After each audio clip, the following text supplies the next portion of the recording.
আপনারা দেখতে পাচ্ছেন আজ আমি একটি টাইলস মার্বেলের আউটলেটে এসেছি। জাস্ট দেখুন এই শোরুমটা কতটা এক্সপেন্সিভ হতে পারে, কত ধরনের প্রোডাক্টস রয়েছে এখানে, কত ভ্যারাইটি, কত সাইজ, কত রকমের প্রোডাক্ট রয়েছে।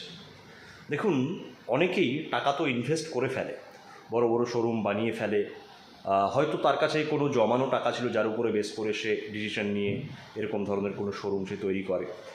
বাট আমি লক্ষ্য করে দেখেছি বেশিরভাগ ব্যবসায়ী ইমোশনালি কানেক্ট হয় এবং ডিসিশন নেয় সে কোন ধরনের ব্যবসা করবে, আর সেটা করতে গিয়ে পরে কিন্তু মেনটেন করাটা খুব মুশকিল হয়। সেটা লার্জ বিজনেস হোক চাই ছোট লেভেলের কোনো বিজনেস হোক, আপনি আপনার টাকা ইনভেস্ট করে ডেফিনেটলি ভ্যারাইটি তো আপনি দোকানে নিয়ে চলে আসছেন বা আপনার শোরুমে নিয়ে চলে আসছেন, বাট সেটাকে মেনটেন করা, তার কস্ট সঠিক জায়গায় রাখা, তার এক্স্যাক্ট যে ধরনের প্রফিটেবিলিটির প্রয়োজন সেই শোরুমটাকে চালানোর জন্য, তার জন্য যে ধরনের ম্যানেজমেন্ট করা প্রয়োজন রয়েছে, যে আপনি আপনার ইনভেন্টরি কীভাবে ম্যানেজ করছেন, আপনার স্টকস, আপনার in and out, day to day আপনার প্রতিদিনের খাতা আপনার মেনটেন হচ্ছে কি না, এগুলো মেনটেন করা খুব কঠিন হয়ে পড়ে।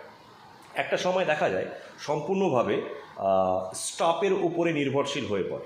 এর ফলে কি হয়, বিভিন্ন ধরনের ড্রেনিং কিন্তু আরম্ভ হয়, সেটা ক্যাপিটালের দিক থেকে বলুন বা প্রোডাক্টের দিক থেকে বলুন। তাই আমি সেই সব দোকানদারদের বা সেই সব শোরুম মালিকদের প্রতি এটাই বলবো যে আপনারা ইনভলভমেন্ট যতটা দরকার সেই ইনভলভমেন্ট কিন্তু রাখুন। দেখুন, 3I একটি বিজনেসে কিন্তু প্রয়োজন আছে: ইনভেস্টমেন্ট, ইনভলভমেন্ট অ্যান্ড ইনফ্রাস্ট্রাকচার।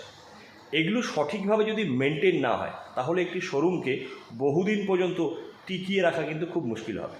আশা করছি এই ভিডিওটি আপনাদের কাজে লাগবে, আপনারা আপনাদের বিজনেসে এই 3I এর কথা মনে রাখবেন। আরেকবার বলছি, ইনভেস্টমেন্ট, ইনভলভমেন্ট অ্যান্ড ইনফ্রাস্ট্রাকচার, এই তিনটে যখন সঠিকভাবে চলতে থাকবে আপনার বিজনেস কিন্তু যতদিন যাবে বুম করবে, গ্রো করবে, আগামী দিনে আরও বড় 2-4টে শোরুম খোলার জন্য কিন্তু আপনাকে অনুপ্রাণিত করবে। Thank you very much.